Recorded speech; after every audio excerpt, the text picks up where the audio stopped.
pegasse a sua Bíblia e abrisse comigo, por favor, nós vamos ler um texto, aí você toma o seu assento. Esse texto está na carta de Paulo aos Efésios, capítulo de número 6, somente 4 versículos, tá? Carta de Paulo aos Efésios, capítulo 6, do versículo 1 ao versículo 4. Enquanto você procura aí, eu quero ser grato a Deus pelo privilégio de retornar a essa casa. Às vezes eu fico até enciumado, irmão, quando o Joab traz muita gente, não me chama, sabe? Mas, brincadeiras à parte, né? Eu louvo a Deus por essa igreja rica da graça de Deus. Um dos momentos mais edificantes que eu me lembro aqui foi quando eu tive a responsabilidade de ministrar numa Santa Ceia. Foi um momento, um divisor de águas na minha vida. Certamente, Deus falará aos nossos corações aqui, já tem falado através do louvor. Eu quero ser grato a Deus pela vida do Joab e também da líder, sua esposa, irmã Juliana. E também fico muito feliz por ver o desenvolvimento ministerial da Juliana como líder, né? Muito séria, muito firme. Que Deus continue te fortalecendo, tá, minha irmã?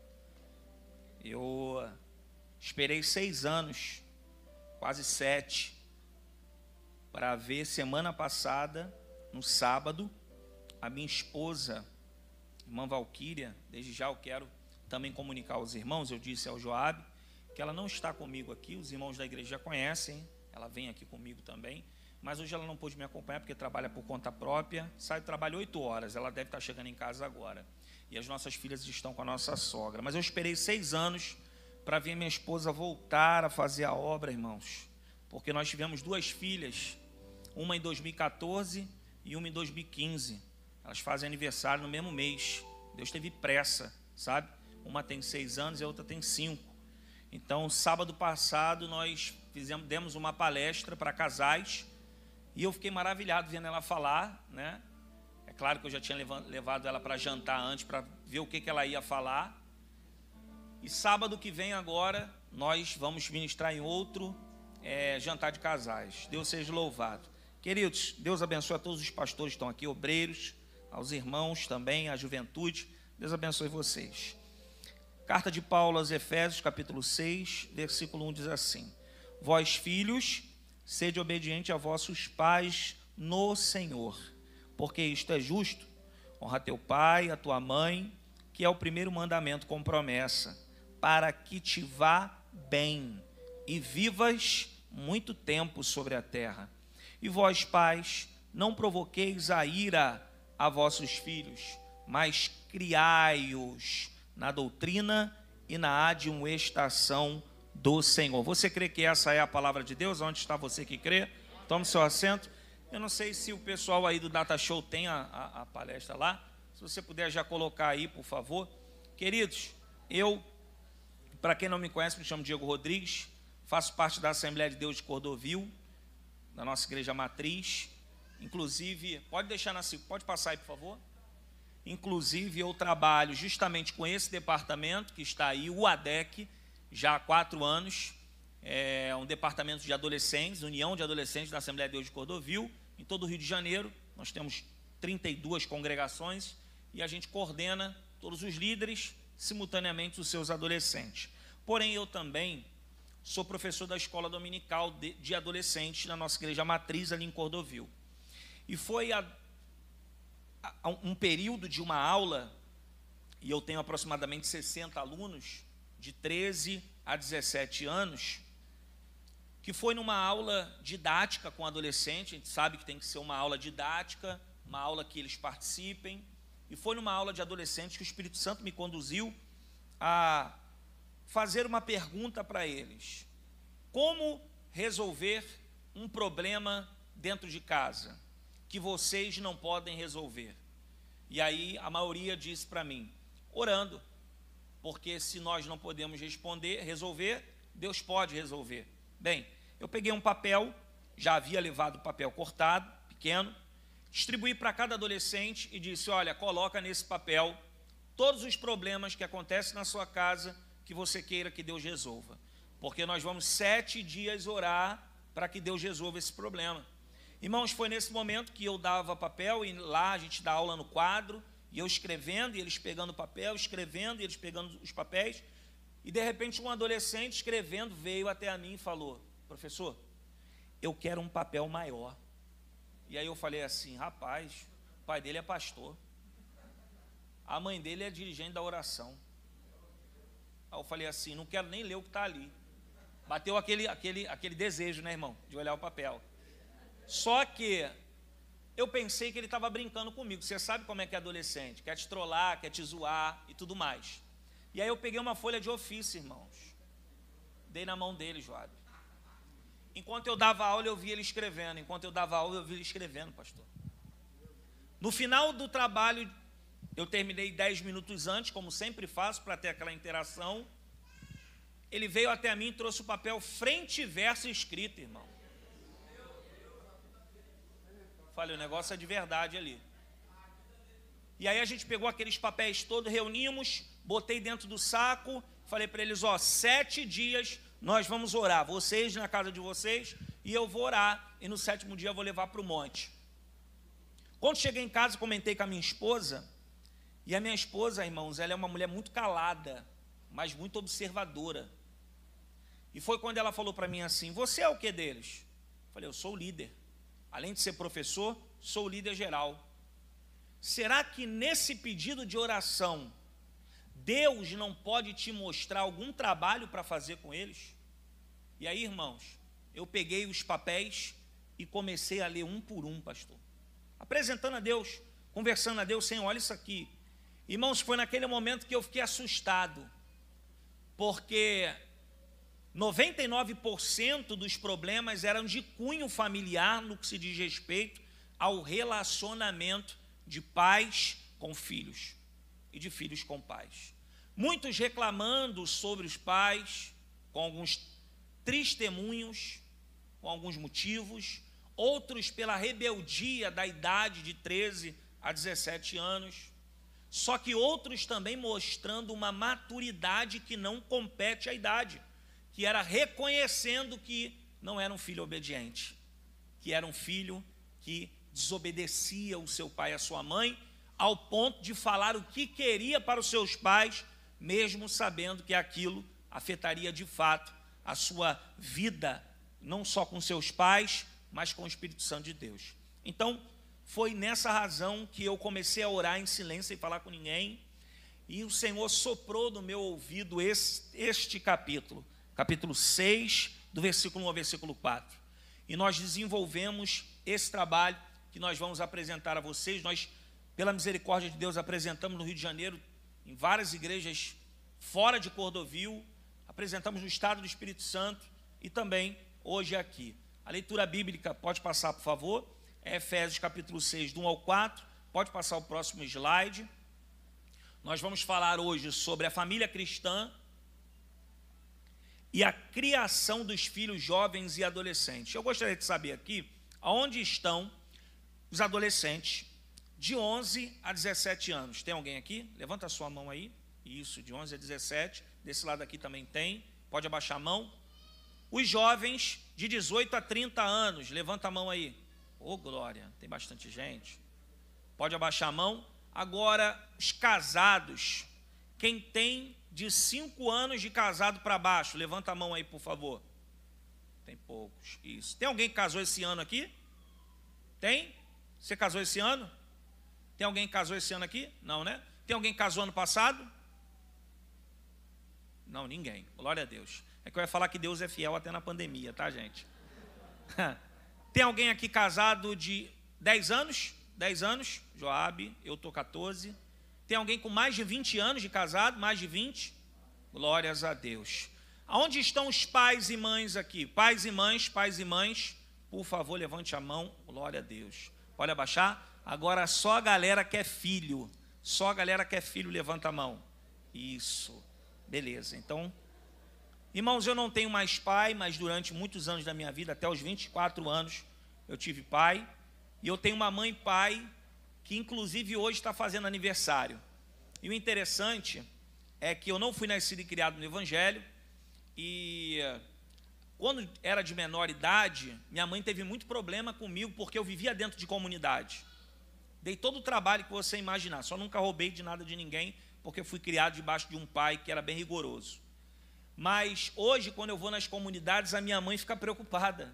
E aí eu falo para ela: mãe, antigamente eu ia fazer errado, hoje eu vou fazer o certo.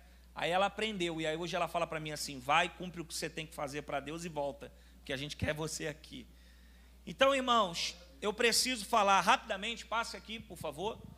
Antes de falar do relacionamento de pais e filhos, eu preciso só dar uma pincelada no modelo bíblico de homem e mulher. Por que eu preciso falar isso? Porque a sociedade tem corrompido esse sistema, ou melhor, esse padrão que o nosso Senhor Deus instituiu. Isso é prova, né? Aqui não tem, jovens aqui não assistem, mas lá em Cordovil tem uma galera que assiste Grey's Anatomy, né? Grey's Anatomy, aqui não tem, né? Aqui não tem. Na minha época, quando eu era criança, jovem, adolescente, para ver o filme do Batman, a gente via lá o Batman, o Coringa, o Pinguim. Só que agora não, o seriado da Netflix, ele botou a Batman como uma mulher. E ela gosta de mulher, pastor. A Super-Homem, Supergirl, também ninguém vê aqui. Lá em Cordovil tem um monte de adolescente que gosta. A Supergirl também não é homem, super-homem, é uma mulher, nada contra. Só que a irmã dela, que é responsável em salvar o mundo, também tem uma namorada mulher. Então você percebe que a sociedade vai embutindo ao ponto da seleção brasileira ter que justificar porque que não tem o número 24. Olha que absurdo, gente. Porque eles querem embutir o sistema dentro de nós, corrompendo esse padrão. Então, só uma pincelada, tá? Não é encontro de casais, é pais e filhos. E a costela que o Senhor Deus tomara ao homem, este Adão, transformou-a numa mulher. Ele a trouxe. Aqui já tem uma revelação. Deus não fez do pé de Adão. Então a mulher não é para ficar debaixo do pé do homem. Fez na costela, está lado a lado. A mulher não é cauda. A mulher faz parte do corpo. E disse o homem: esta afinal é osso dos meus ossos e carne da minha carne. Chamar-se-á varoa, porquanto do varão foi tomada. Quantos jovens aqui, meninos, querem casar, que não são casados ainda? Tinha muito solteiro e tem pouco que quer casar. Vou tentar de novo. Quem quer casar aí, por favor, em nome de Jesus? Tá, glória a Deus. Senti de Deus aqui o vaso, hein? Por isso deixa o homem pai e mãe e se une à sua mulher. Irmãos, aqui está um princípio, tá? Eu não quero chatear os irmãos, nem constrangê-los, mas o primeiro princípio do casamento é que o homem precisa se desgarrar da mamãe. Ele precisa sair de dentro da casa da mamãe. Sabe qual é um dos maiores problemas hoje? Que os pais querem acomodar os filhos casando e colocando dentro da sua casa. Fica aqui, porque aqui, filhinho, até você ter o teu dinheirinho, comprar a tua casinha, você fica aqui no meu reduto. Irmãos, eu sei que eu estou falando. Eu casei e moro do lado da minha mãe. Sou casado há 14 anos. Mas quando eu casei, pastor, a janela da minha cozinha, a minha mãe botava o rostinho assim e falava: oi, Valquíria, tudo bom? Aí ela falava assim: oi, tia, tudo bem? Tudo bem. Cadê o Diego? Está no quartel, daqui a pouco ele está chegando. Ah, é? Isso é o que você está fazendo? Ah, é janta. Ah, é janta? Olha, tá cheiroso, mas o Diego não gosta do macarrão assim, não. Eu preciso lhe dizer, irmãos, que quando um pai e uma mãe acoita porque quer financiar de uma forma, irmão, quer financiar, se endivida, mas bota ele para morar de aluguel em algum lugar. Compra uma casa, faz uma casa em cima, uma casa no quintal. Agora dentro da sua casa não pode, irmão. Está errado isso aí. Não é o Diego, não, é a Bíblia. Ele tem que desapegar. E a galera aqui, os homens aqui, eu preciso dizer uma coisa. Você que tem alguém noivo aqui, noivo? Noivo? Meu Deus, vaso. Agora escuta essa aí. Se você noivou, você tem que entender que o mínimo que você tem que dar para a tua esposa é o que ela tinha na casa dela. Só que isso não significa que ela tem que viver a vida toda do teu lado tendo o mínimo que ela tinha na mãe dela. Porque tem homem que entra na mesmice. Tem uns varão por aí, lá em Cordovil, Tem uns camaradas que vivem da obra, irmão. A esposa trabalha, enfrenta 12 horas de jornada de trabalho, saindo de casa, tendo que pegar metrô lotado, e o varão vive da obra. Se vai pregar, ganha uma oferta, traz para cá. Se não ganhar, foi porque Deus não quis dar, e a mulher que tem que... Que isso, irmão? Está errado isso aí. Então, o primeiro princípio é o homem ser homem de verdade. Que hoje tem uma galerinha aí, irmão, que está meio estranho o negócio, sabe? Está meio estranho. Eles vão andando apertadinho, daqui a pouco está tudo estourando por aí, sabe? Aí a gente fica olhando assim, né? Antigamente a galera brincava de outras coisas, vivia outras coisas. Hoje está tudo não me toque. Hoje está uma situação meio difícil. E a gente vai mimando os nossos filhos e aí acontece isso. Você mora onde? Ah, eu moro na casa da minha mãe. Mas tu não é casado, rapaz? Que negócio é esse? Você tem que viver as tuas experiências. E o papai e a mamãe aqui, deixa eles bater com a cara um pouco. Você não bateu? Você não está vivo? Você não ficou endividado, não deu a volta por cima? Teus filhos precisam viver isso também. Aí você fica preparando o caminho, um dia tu vai morrer, rapaz. Um dia você vai morrer, mamãe. Um dia você vai morrer, papai. Se você não ensinar agora quanto é duro a vida, mas também quanto nós podemos lutar contra ela para vencer, teu filho vai sofrer porque não aprendeu nada, morreu e você não ensinou nada. Eu vim mesmo para pregar no silêncio, tá, irmão? Tá? E aí tornar Sião uma carne só. Vamos lá. Eu preciso dizer aqui o contexto de Efésios capítulo 6. Os irmãos que ainda me ouvem, digam amém. Amém. O Efésios capítulo 6, ele é desenvolvido por Paulo lá do capítulo 5.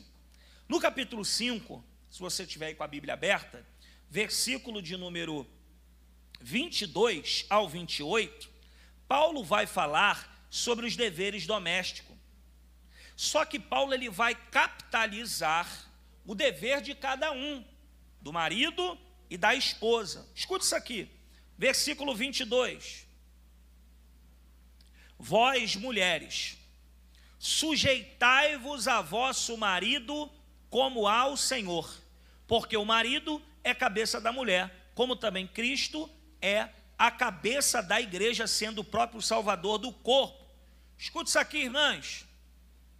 Durante muitos anos, escute bem, durante muitas décadas, as mulheres foram coagidas por homens, inclusive na igreja, que se sujeitar era obedecer ao extremo, ao ponto de não ter opinião. Se sujeitar era ao ponto do marido fazer o que quisesse e não precisava de uma opinião alheia da sua mulher. Só que nós lemos ali no versículo 24, que após o camarada sair daquele quartinho, né, que o edredom é geladinho, aqueles bonequinhos que você tem lá, né, se você casou, irmão, joga esse boneco fora, ou então deixa pro teu filho. Que negócio é esse? Homem velho, cheio de bonequinho lá da Marvel, né? Então, depois que ele se separa, ele se torna um só. Um só. Então é por isso que Paulo precisa detalhar esse convívio. O amar aqui, irmãos, ou melhor, o respeito, o sujeitar, não é escravidão, irmãs. Não é você que trabalha, ou você que trabalha em casa. Você sabia? Os jovens aqui, homens, e o noivo ali. Você sabia que porque a mulher não trabalha na rua e trabalha em casa, não significa que ela não faz nada, ela trabalha dentro de casa? Porque tem homem que trabalha o dia todo, chega em casa e fala para a mulher assim: aonde está a janta? Está ali, vai lá pegar para mim. Poxa, filho, está ali já, é só você botar no prato. Tem uns filhos aí que tem mão quebrada, sabe, irmão? Está sentado no sofá e a mãe que tem que botar o pratinho, ele com 19 anos na cara. Que negócio é esse? Que negócio é esse? Não, porque minha mãe gosta, ela bota o feijãozinho em cima do arroz. Vai botar você. Aí você percebe, irmãos, que a culpa é toda nossa, não é do diabo. Hoje o diabo não tem vez aqui não, irmão. Escuta isso aqui.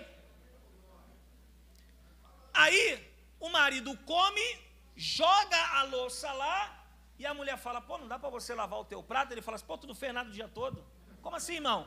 Quem foi que arrumou a cama que você deitou? Quem foi que passou a roupa que você veste? Quem foi que botou para lavar? Quem foi que cuidou dos teus filhos?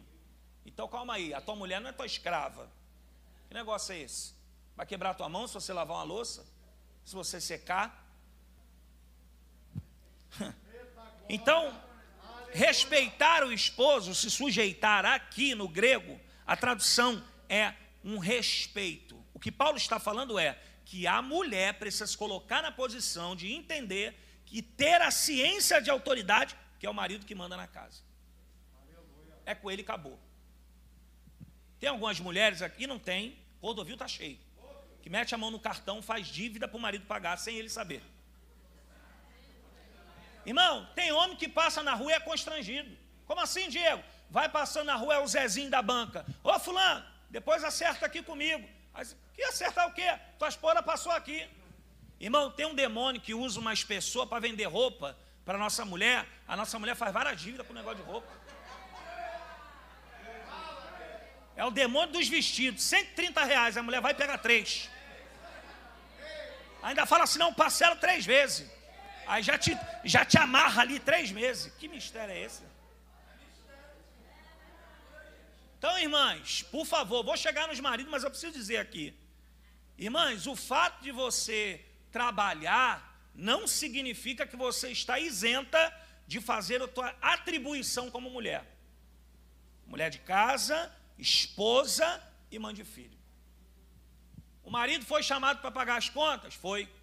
É ele que paga. Só que se você trabalha, você pode ajudar. Não é um só que tem um porém. Existem casamentos, o que tem a ver isso? Essa turma aqui precisa aprender.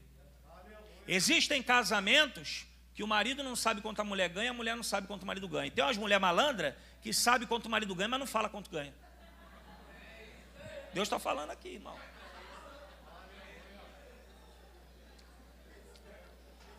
Então,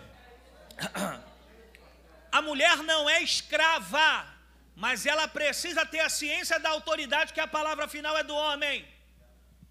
Porque quando você toma frente, você estraga o teu casamento. Quando você passa por cima da voz do teu marido, você se torna um escândalo para os teus filhos. Existe uma estatística de filhos que não querem ser pastores, muito menos dirigentes de oração, por conta da conduta da mãe, por conta da conduta do pai. Filhos de obreiros que querem ser tudo, menos obreiros dentro da casa do Senhor, pelo escândalo que nós pegamos o que acontece no altar e levamos para dentro de casa, para ficar aquela ruinha lá falando. Então, muito cuidado. Os teus filhos estão testemunhando tudo isso. Tá? Então, eu preciso, chegar nos homens, senão não volto mais. De sorte que assim como a igreja está sujeita a Cristo, assim a mulher esteja sujeita ao seu marido. Irmãos, eu não estou querendo aqui ser alguém taxativo, mas vamos ser sinceros, a mulher tem um jeitinho de nos convencer. Ela sabe. Eu fico até assustado quando as crianças estão na minha sogra, chega em casa, está tudo escuro, com aquela vela, com um prato no pronto. Falei, pronto, já fez alguma dívida, eu vou segurar. Já arrumou alguma ideia para mim. Só que, irmãos, a mulher não pode querer bater de frente, porque se bater de frente está ferindo toda a Bíblia e está trazendo problema para o seu casamento. Não consegue resolver no jeitinho? Vai orar, porque se o Deus que você serve é o Deus que fez o teu casamento, Ele vai falar com o teu marido. Pode ser o coração mais duro da vida, irmão, Deus vai falar, tá bom? E aí, o negócio é tão sério aqui, do relacionamento, que Paulo compara o relacionamento entre o homem e uma mulher como Cristo e a igreja. Olha que coisa séria, um relacionamento de intimidade. E aí no versículo 25, Paulo diz, vós, maridos, amai a vossa mulher, como também Cristo amou a igreja e a si mesmo se entregou para ela. Irmãos, amar aqui não é só eu dizer te amo, porque tem um montão dizendo te amo e está em adultério. Amar aqui é expressão de sentimento. Amar aqui é o homem fazer a mulher se tornar valorizada por ele. E a gente tem um problema que eu ouço de crente isso. Irmão, porque eu já tenho 20 anos de casada, a gente já está naquele ritmo de... Que ritmo é esse, irmão? Não entendo, porque a Bíblia não... Você precisa amar a tua mulher. Existem mulheres, irmão, estou sentindo liberdade aqui de Deus aqui para falar, tá? Existem mulheres, irmãos, que compram uma roupa, que fazem a sobrancelha, que pintam a unha e o marido não repara.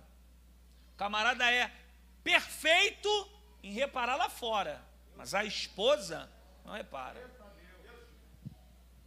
Tem maridos que exigem que a mulher deve andar bonita, mas não paga, meu irmão, nem a sobrancelha para a mulher. Ô varão, vigia. Se você quer, investe, que ela é tua. Você sabia que a tua mulher é tua? Ela é tua. Propriedade, você vai dar conta com Deus. Você pode ser o maior pastor dessa terra. Deus vai te cobrar do que você fez com a sua família.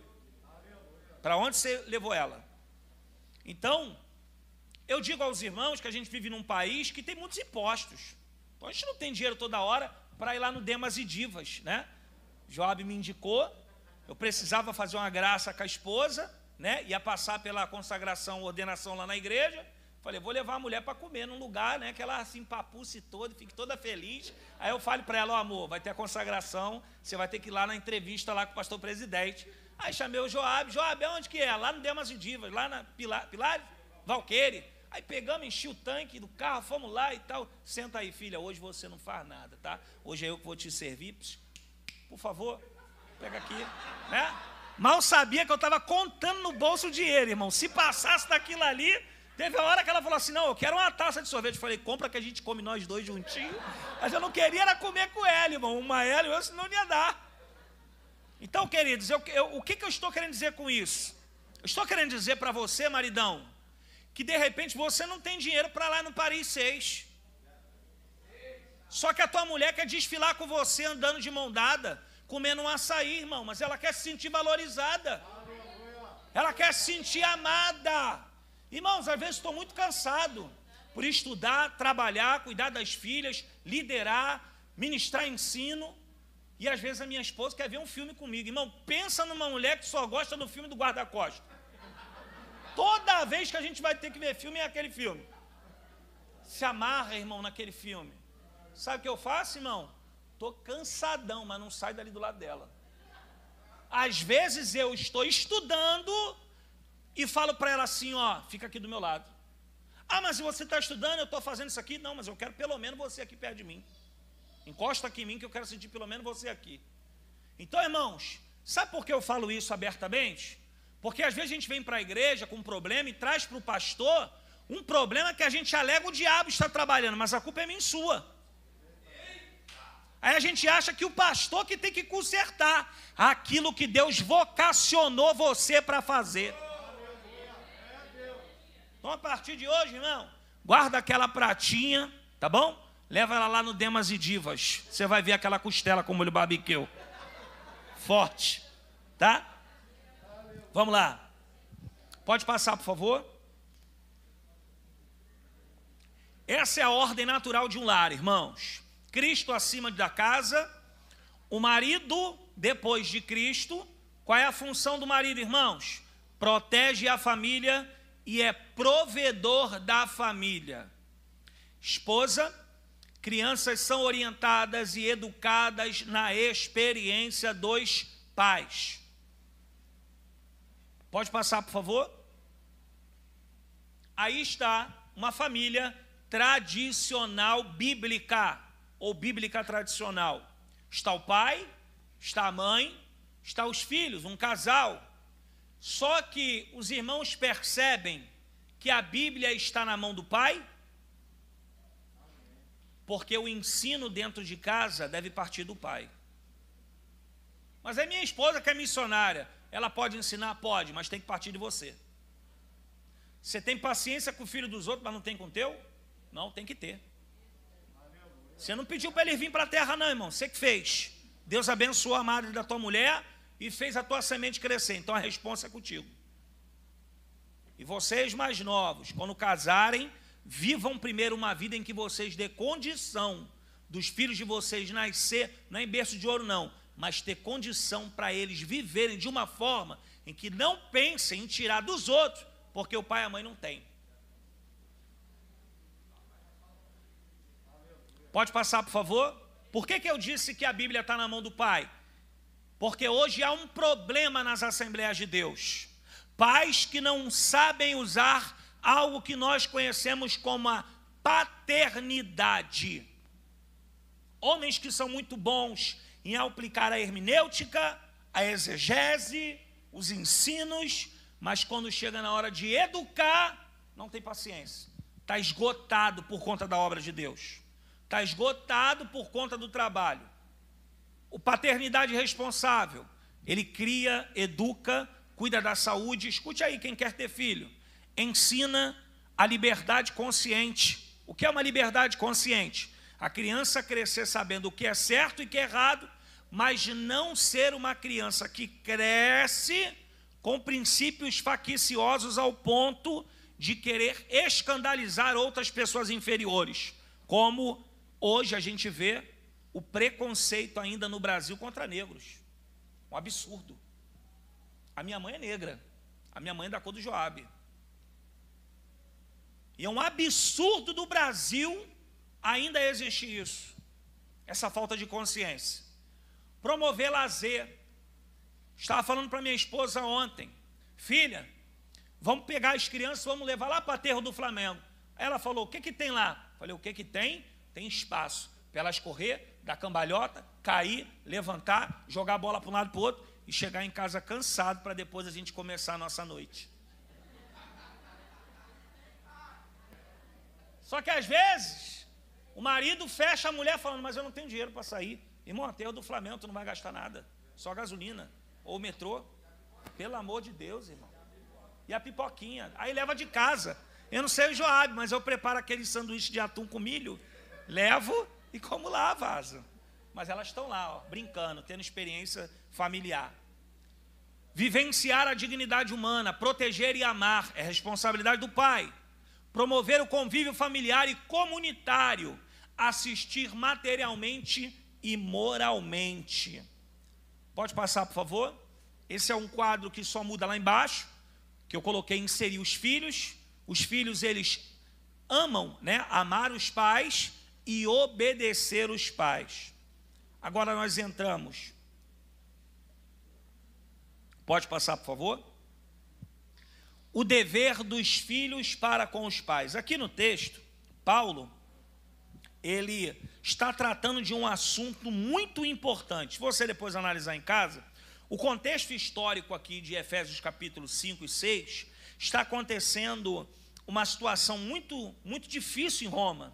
Existe uma exigência ou uma vigência de Roma que dá autonomia aos pais, pastor, para fazer o que quiser com seus filhos.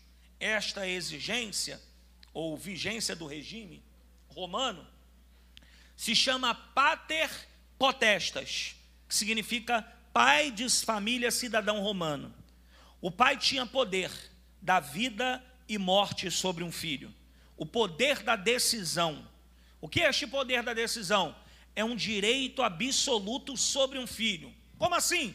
Este pai poderia casar, divorciar, escravizar, vender, rejeitar, prender e até matar o seu filho.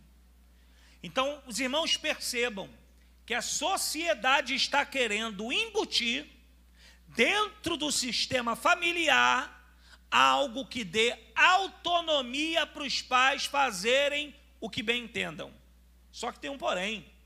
Nós não precisamos que o governo nos ensine a cuidar dos nossos filhos, porque aqui existe uma palavra, e é através dela. Aí fora, irmãos, dizem que, e tem muitas adolescentes que eu trabalho, que tenta peitar pai e mãe dentro de casa, falando, se me bater eu vou na delegacia. Irmão, eu vou preso, mas as minhas filhas têm 6 anos, não bato não, mas ela já sabe o que é um Kenny e o que é uma Havaiana. Às vezes ela não quer fazer o trabalho, sabe o que eu faço? Pega o Kenny e bota só do lado. Ela sabe, quando a mãe pega de verdade. Só que tem um porém, a gente está amaciando.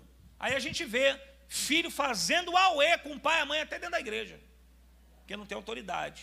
Porque se ganhasse no pé do ouvido, na frente de... Ô irmão, a minha mãe uma vez falou para mim, ó, você está andando com os maconheiros, se eu pegar você, eu vou te arriar. Minha mãe é baiana. Um dia eu sentado na praça com a minha mãe, com eles, Irmão, só senti o lápis. Ela deu com o cinto, bateu com a fivela na minha cabeça, quebrou. Nunca mais eu sentei com aquela galera. Eu não estou incitando mães aqui, pais, para agredir seu filho, não. Mas, ô, varão, segura a rédea da tua casa aí.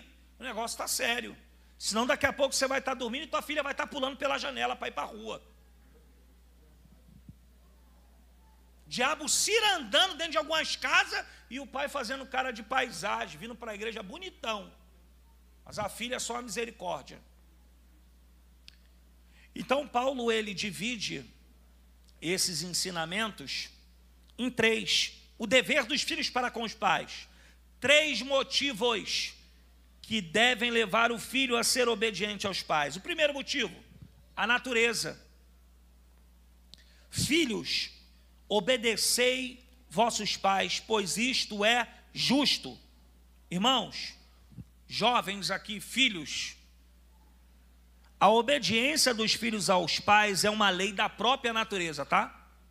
Em qualquer país que você for nesse mundo, em qualquer estado, bairro e município, você vai ver que é natural um filho obedecer ao pai. Então você não está fazendo ou não deve fazer nada do que o outro está fazendo. Tá bom? É uma realidade que todo mundo vive. Você tem que obedecer e ponto final. Eu sei que é chato, é ou não é? Obedecer. Vai me dizer que tu obedece rindo. Claro que não, né? Seja sincero. Só que tem que obedecer. Sabe por quê? Sabe por quê? Porque vai ter um dia que você vai querer ganhar uma mãozada do teu pai para você acordar para a vida e ele não vai estar mais aqui. Vai ter um dia que você vai querer um abraço da tua mãe e ela não vai estar mais nessa terra. Então, valorize enquanto você tem. Reflexão.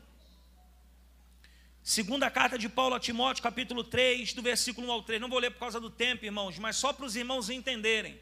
Neste contexto de Timóteo, Timóteo está falando sobre a vinda de Jesus e os acontecimentos que estão acontecendo na terra e os exemplos do que estão acontecendo. Fala de homens ingratos, homens facciosos, as guerras que estão acontecendo. E aí, no meio desse assunto, Paulo fala sobre filhos desobedientes, ingratos, profanos, sem afeto natural.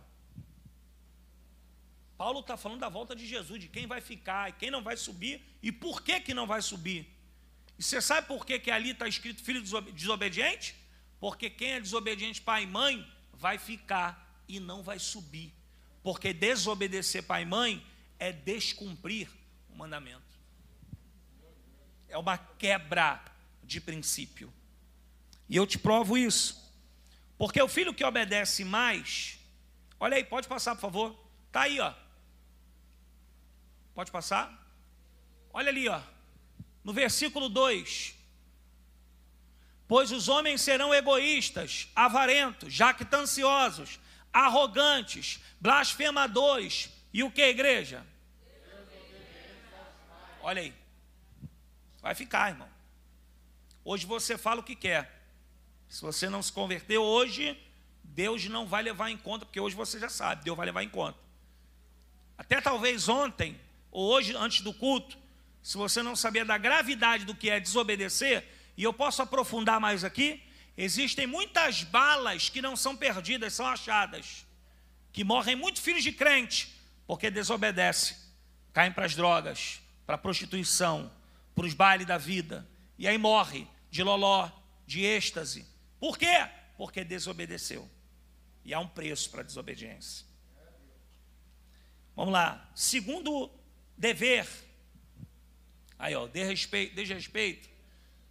Vai me dizer que você nunca fez a cara daquela menina ali na primeira foto. A mãe falando e a filha enchendo a bochecha e expressando a seguinte questão: que mãe chata. Segundo, o pai está falando com o megafone no ouvido e a filha está fazendo cara de paisagem. Júnior, se é comigo ali, ela já tinha tomado uma cintada. Mas parece que a gente não tem autoridade com nossos filhos. Olha o peso do desrespeito. Pode passar, por favor. Levítico capítulo 19, 3. Cada um respeitará a sua mãe e o seu pai, e guardará os meus sábados, eu sou o Senhor vosso Deus. Levítico 20, versículo 9. Se um homem amaldiçoar a seu pai ou a sua mãe, será morto. Amaldiçoa seu pai ou a sua mãe, o seu sangue cairá sobre ele. Cuidado você, filho, o que você fala para o teu pai e tua mãe. Cuidado você, mãe e pai, o que você declara sobre o seu filho. Antes de eu experimentar as drogas na minha vida, meu pai já dizia o que eu ia ser. Então, muito cuidado. No momento de nervosismo, você mãe, você pai, o que você fala para os seus filhos. Então, irmãos, é um princípio, tá bom? Só para vocês entenderem isso. Quanto mais vocês obedecem os seus pais, mais as bênçãos de Deus alcançam a sua vida. Quanto menos vocês obedecerem, vocês serão amaldiçoados e viverão sofrendo nesta terra.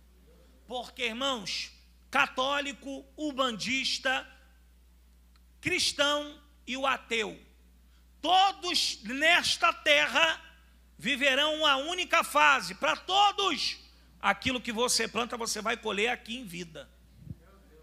Sabe por que tem muita mãe hoje sofrendo pau de arara? Porque aloprava com o pai e com a mãe quando era mais nova. Você já viu aquela escadinha? Aquela menina que cresceu na igreja, cantava no coral de adolescentes, se desviou, foi para o mundo. Arrumou o camarada que anda de bermuda arrastada, vocês já sabem, né? Cueca aparecendo, né? A bermuda da Urley, a camisa da Urley, bonezinho de lado. Aqueles camaradas que você sai para trabalhar, fica sentado lá na esquina da tua casa. Então, aqueles camaradas. Aí aquele camarada ficou o dia todo ali, teve um filho dele. O cara espanca a garota dentro de casa. Aí ela volta para morar com a mãe. Só que ela volta com o filho. A mãe acorda ela às 7 horas da manhã. Vai fazer café para a gente. Vai lavar a louça. Isso é mãe. Vai arrumar teu quarto. Arruma meu quarto. Lava a louça. Lava o banheiro. Que isso, mãe? Que isso o quê?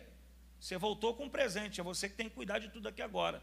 Agora você não é mais sua filha, não. Agora você tem que entender o valor da vida.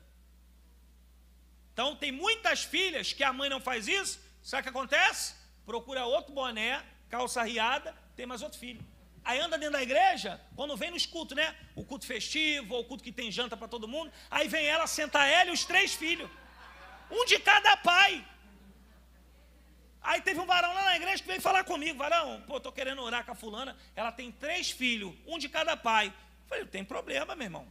Deus ela é uma benção, então namora com ela. Só que, ó, já namora preparado. Que vai ter um sábado que tu vai estar lá namorando na casa dela, você vai ter que ser o porteiro da casa, porque 3 horas vem o pai do primeiro, 4 horas vem o pai do segundo, 5 horas vem o pai do terceiro.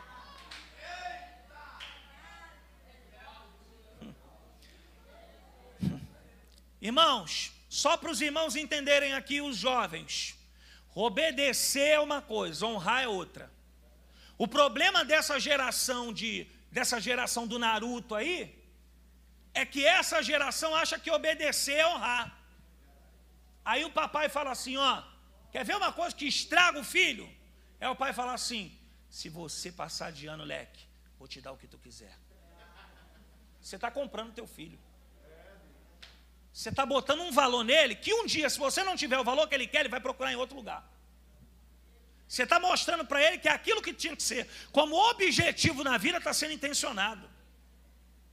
Filhão, se tu rebentar na prova, te dou. O que você quer? Obedecer é uma coisa, honrar é outra. Como assim? É impossível honrar um pai e uma mãe sem obedecer. Se você canta na igreja e dentro de casa tu é um auê, irmão, teu louvor não está passando desse teto. Deus escuta o coral todo, mesmo você. Honrar o pai e a mãe é obedecer, mas não só fique em obedecer. É ter a ciência de quem é o pai e a mãe. O irmão mais velho do filho pródigo ficou do lado do pai, viu o irmão indo embora. E se eu não vou falar isso aqui para não mexer com a tua mente, mas, irmãos, essa história de que o filho pródigo foi lá, gastou dinheiro com prostituta, isso foi o irmão que falou. Ele gastou o dinheiro sim, deliberadamente, mas não foi com prostituta. Depois você pesquisa lá. Eu não seria tolo de me arriscar a falar isso aqui se eu não tivesse pesquisado. Só que eu quero chamar a tua atenção para o seguinte: o irmão foi e voltou arrependido. O irmão mais velho ficou na casa com o pai. Quando o irmão mais velho viu o mais novo voltando, irmão, qual é o sentimento teu, de repente, que tem um irmão no mundo aí?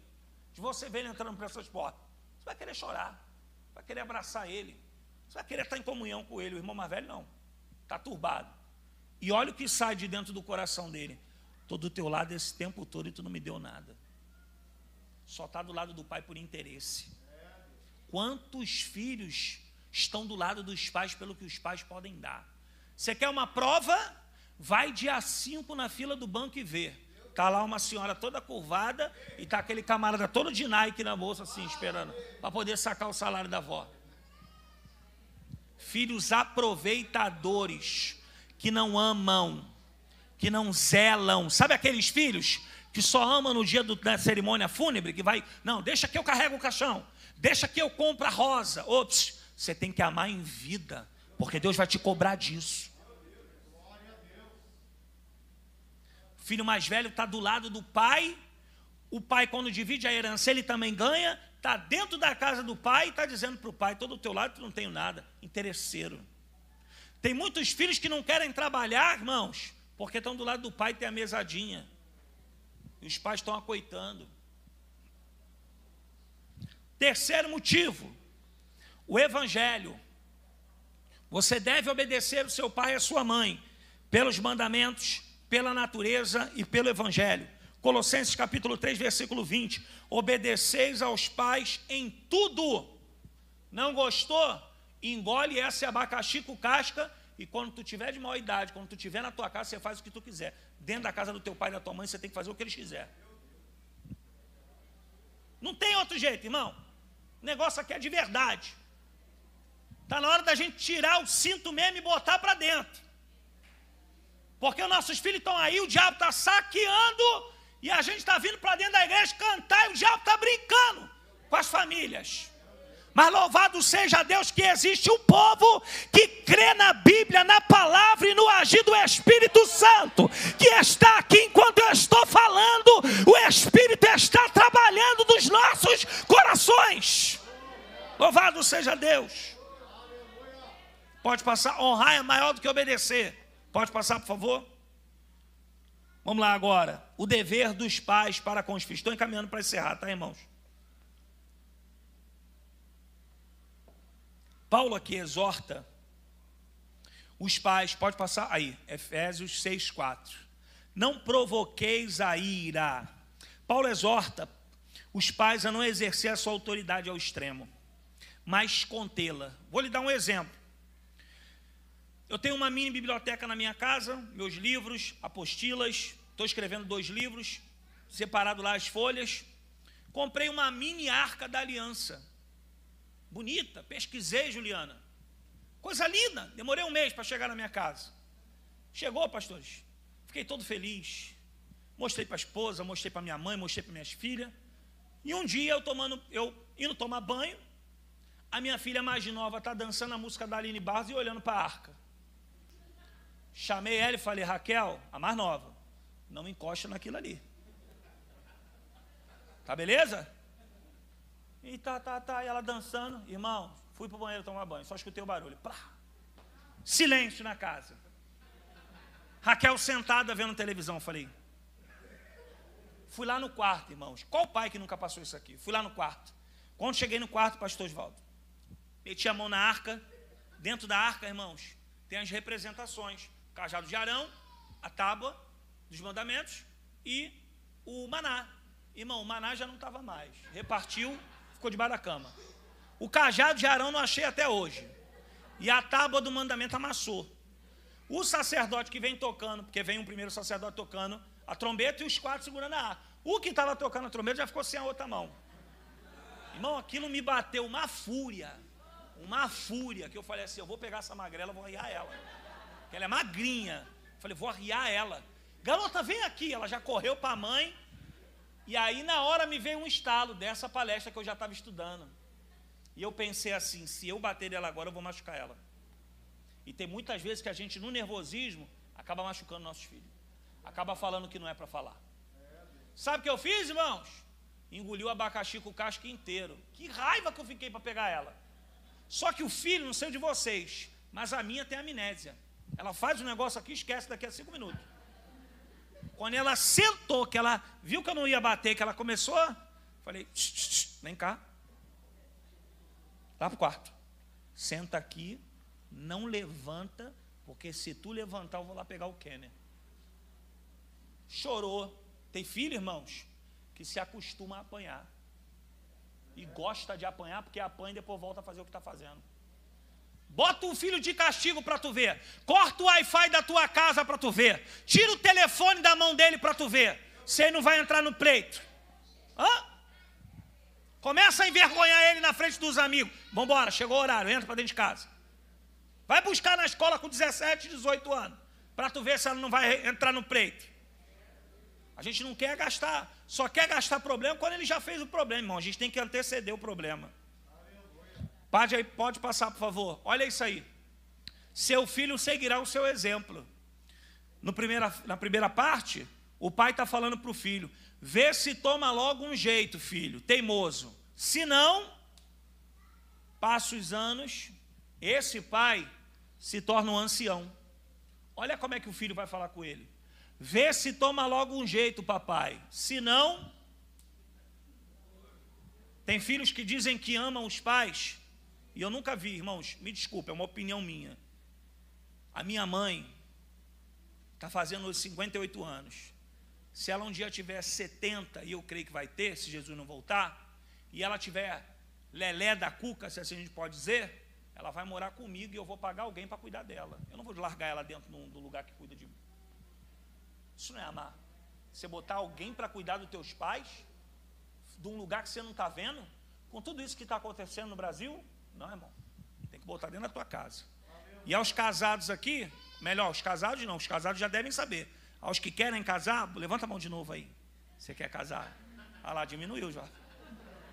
Gente, por favor, casamento é de Deus. Aos que querem casar, é tua namorada ela? É? Então, ela tem pai e mãe? Você tem pai e mãe? Vocês já conversaram sobre casar um dia, alguma vez?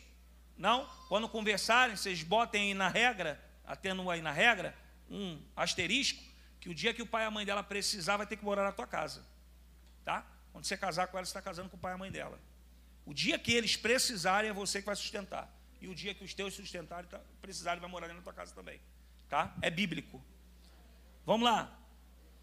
Os pais cuidam da sua família, como Deus cuida de todas as famílias. Efésios 3, 14 e 15. A personalidade de cada filho é diferente, irmãos. Não é todo filho que é extrovertido. E a gente precisa saber lidar com isso. Então, como um pai provoca a ira dos seus filhos? O excesso ou ausência de autoridade. Sabe aquele pai que tudo grita? Sabe aquele pai que tudo exige?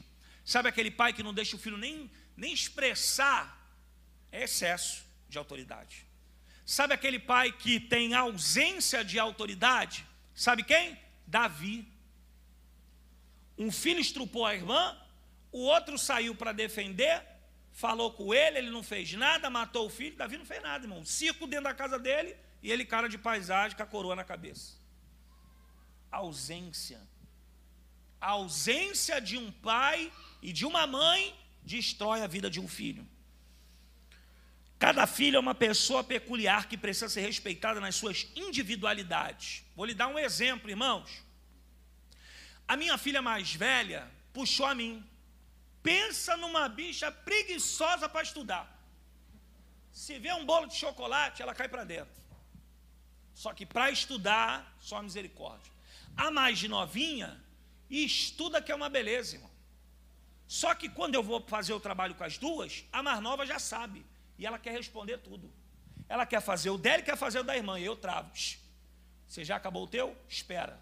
Sua irmã que vai fazer. Se repetir de novo, a da tua irmã vai ficar de castigo. Então a gente tem que saber fazer essa divisão, irmãos. Às vezes a gente cobra muito dos filhos, quem tem mais de um filho, mas você precisa saber lidar com cada filho. Quando eu digo saber lidar, irmão, não estou falando de favoritismo, tá bom? Como foi Isaac, Jacó e Esaú, lá naquele trâmite todo que a própria mãe ensinou o filho desde pequeno a enganar o pai e o irmão. Então as irmãs, por favor, né? Uma outra coisa que provoca ira, o excesso de proteção. Aqui não tem, tenho certeza que não tem. Mas lá em Cordovil tem umas mães que quando o pai vai falar com a filha, a mãe não deixa. Entra na frente. Esses dias eu peguei um rapaz de 19 anos da minha diretoria de adolescente, falei com ele, olha, me aguarda no final do culto que eu quero conversar com você. Aí a mãe dele ficou sentada do lado dele. Oi, irmã, tudo bom? Paz do Senhor. É o quê, irmã? Não, porque você vai falar com o Isaac. Falei, vou falar com ele. Mas eu... Não, irmão, vou falar com ele. Ele já está no exército, irmã. Ele já segura fuzil, pegando na hora. Que negócio é esse? Não, irmã, é de líder para líder. A senhora me aguarda ali, por favor, que eu vou falar com o teu filho aqui. Tem mãe que é assim. O pastor disciplina o filho, ela para de vir para a igreja, se rebela, fala mal do pastor. E por aí vai. Porque passa a mão na cabeça. Pai também.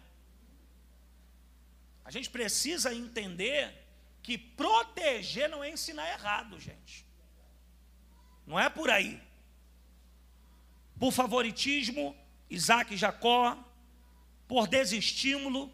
Sabe aquele pai, aquela mãe que só desestimula o filho? Você não consegue, você é burro, você não sei o quê, você não sei o quê. Irmão, guarda isso para você, vai orar pelo teu filho. Vai pedir a Deus para Deus mudar o quadro dele. Provoca a ira por falta de diálogo.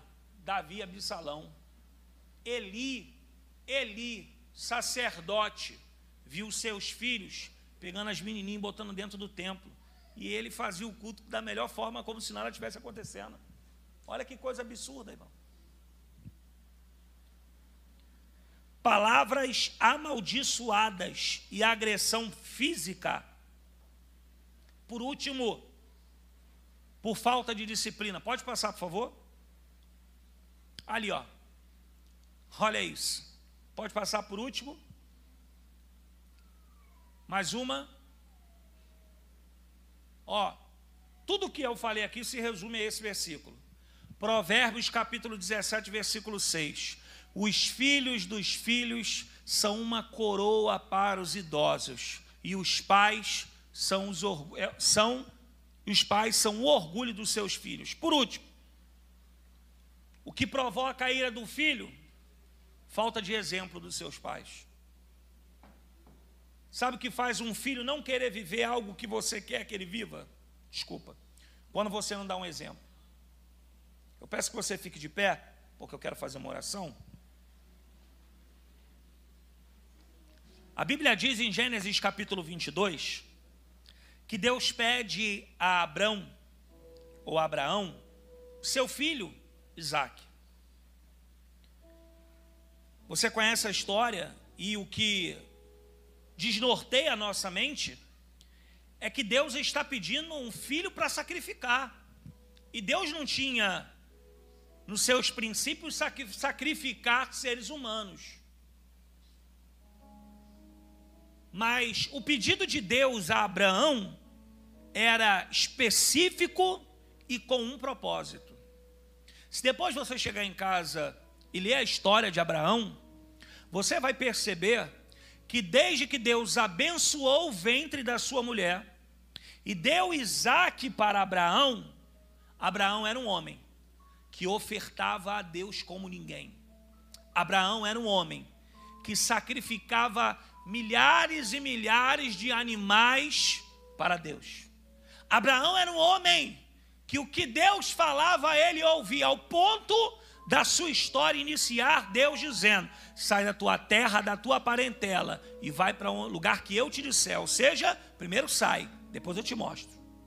Só que no meio desse caminho, depois que Deus deu a bênção, depois que Deus deu o filho, Abraão parou de ofertar. Abraão parou de sacrificar, irmãos. Abraão começou a viver uma vida mesquinha que muitos crentes vivem hoje. Cultuam, estão cultuando, mas não tem uma vida de sacrifício.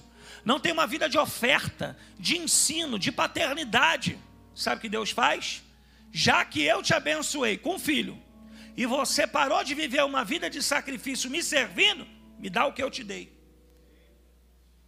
E aí quando Abraão sobe, Deus já tem tudo preparado. E eu preciso aplicar isso para a sua vida nessa noite. Não deixe que Deus se permita de tirar algo da sua vida, ou de fazer você sentir sair das tuas mãos, para que você dê valor. Tem muitas mães chorando no túmulo, que nunca foram atrás dos seus filhos, Tem muitas mães chorando no túmulo, pais que não ensinaram o caminho. Pai, mãe que estão aqui, se você ensinar o caminho, é garantido 100%, ele está na presença de Deus? Não. Só que tem um porém. Se um dia você ensinou o caminho correto, irmãos, ele pode ir lá fora, pode se perder, pode se acabar, mas a mente dele estará voltada a tudo que você ensinou. E o nosso Deus é um Deus da segunda chance. Deus usa a minha boca nesta noite para alguém que está aqui. Enquanto estamos aqui, a palavra de Deus tem o poder de visitar quem não está aqui. Que nesta noite você tenha força, mais ânimo pela tua família, pela tua casa, pelo teu marido, pela tua esposa, pelos teus filhos, pela tua geração. Que nesta noite Deus te encoraje para que você guerreie pela tua casa. Feche os seus olhos.